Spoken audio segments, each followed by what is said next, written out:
መሬት ኣይንህበን ክብል ብርጋዴር ጀነራል አብርሃ ተስፋይ ድንኩል ተዛሪቡሎም ኣብ ከባቢታት ዓፋር ፍልይ ዝበለ ምንቅስቃስን ትንኮሳን ከም ዝተጀመረ ተፈሊጡ ኣብ ገለ ከባቢታት ትግራይ ገፋ ከም ዝተጀመረ ድማ ይግለጸሎ መሃያ መምሃራን ተቆርጹ ክኽፈል ቤት ጽሕፈት ሕወሓት ከም ዝወሰነ ተፈሊጡ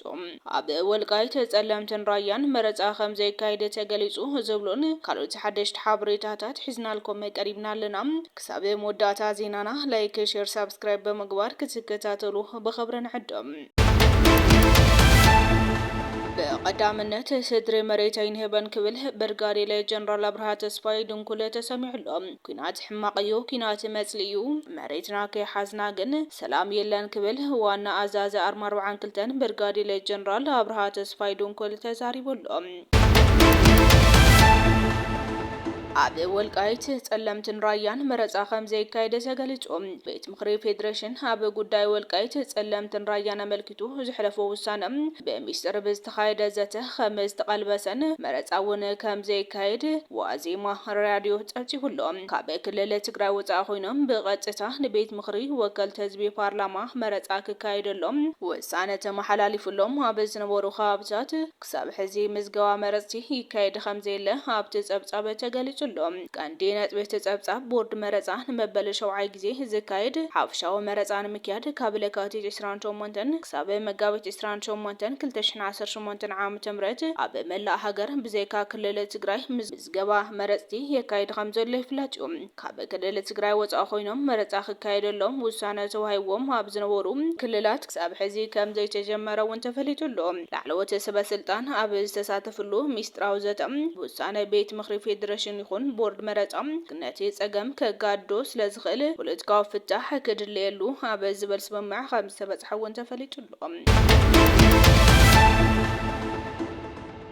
ኣብ ከባቢታት ዓፋር ፍልይ ዝበለ ምንቅስቃስን ትንኮሳን ከም ዝተጀመረ ተፈሊጡ ጉጅለ ሕወሓት ትማሊ ዕለት 24 መጋቢት 2018 ዓ.ም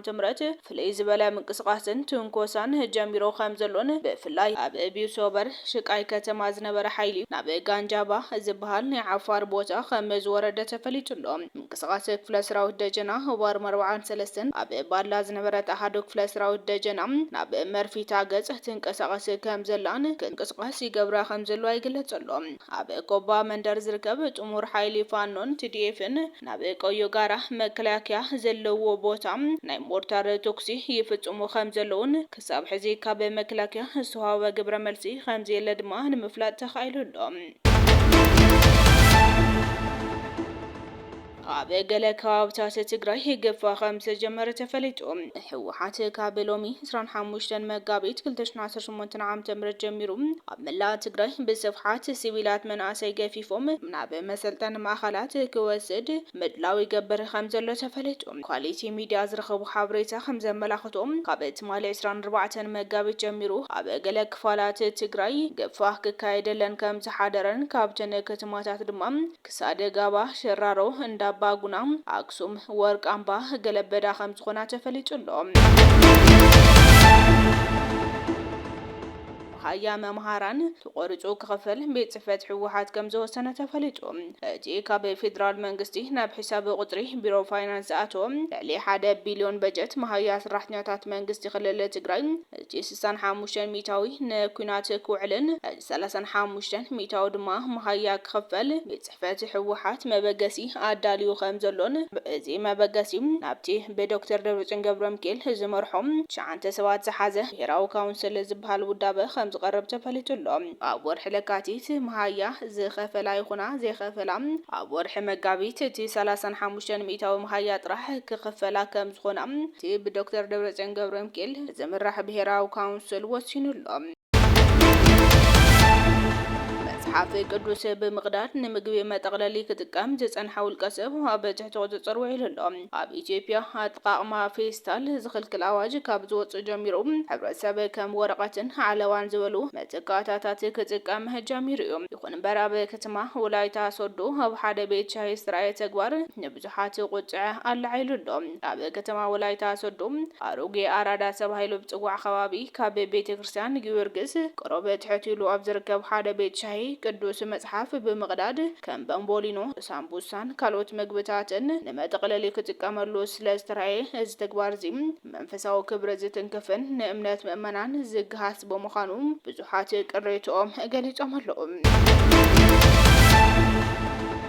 ዕለት 26 መጋቢት 2018 ዓም ተምረት ኣብ ማሕበራዊ መራኸብታት ፖለቲከኛ ልደቱ ኣያሌው ሰፊሕ ህዝባዊ ተቃውሞ ሰልፊ ክነካይድ ኢና ክብሉ ተሰሚዖም ኣለዉ። ኩሎም ኣብ ወጻኢ ይኹኑ ኣብ ውሽጢ ሃገር ዝነብሩ ኢትዮጵያውያን ነዚ ህዝባዊ ሰልፊ ብቐጥታ ብሞባይል ወይ እውን ብቴሌቪዥን ብምክትታል ንህዝቢ ዘለዎም ተወፋይነት ከርእዩ ይግባእ ክብሉ ድማ